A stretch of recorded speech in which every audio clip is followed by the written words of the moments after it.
The Air Force ladies put up a valiant effort, but in the end could not make the comeback complete as they fall to Utah State 48-44. Alongside Gene Parker, Jason Carter, and Gene, the slow start really kind of doomed the Falcons the rest of the game. And the worst part about losing a close game is every player, I'm sure, in the locker room was like, well, if I would have made this shot, grabbed that rebound, they all kind of figure out where they went wrong. But I think it's also a very sobering moment for them. So they all kind of look at themselves and see what they could do better.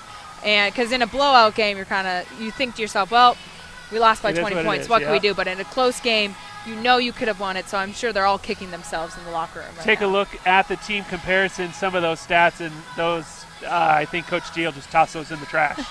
Exactly. I mean, 25% field goal percentage. You're not going to win very many games shooting that kind of field goal percentage. But the good news is they still only lost by 4. So the great news is they found a way to fight back and overcome the awful shooting, the not so good turnovers ended up being all right.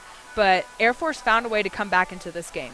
Take a look at some of the highlights throughout the course of this game, and Utah State led most of it thanks in large part to this lady, Shannon Duffessy, who gets the jumper there, and she had 24 points, exactly half of Utah State's entire offense. She'll also go with 13 rebounds in the double-double. She got a little bit of help. Here is Gorman getting into the lane. She had a couple of buckets for 4 points, and it was Olivia West, who was the second leading scorer for Utah State with 10 overall. The Falcons did start to make a comeback. They get a 3-ball here from Riley Snyder, and then Snyder beating everyone down with a great step through, and then she got the friendly little roll there as she had a team-high 16 points.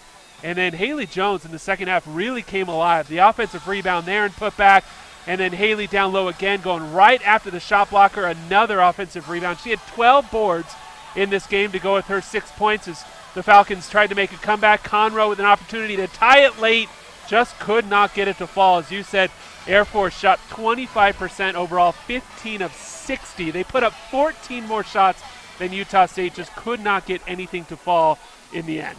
Yeah, but they were taking great shots throughout the entire game, so you can't really blame their shot selection, but towards the end, under 30 seconds, under 15 seconds, that's when their youth kind of showed. And more seasoned players, I think, would know what kind of shot that they can take and the coaches will allow, and that would give them the best chance to make it. But towards the end, Riley Snyder started dribbling out when they needed to get a shot off immediately. So Air Force falls to 4-9 on the year, 0-2 in Mountain West play, while Utah State improves to 7-6 and 2-0 as Utah State takes the 48-44 victory over the Falcons here in the first game of 2019.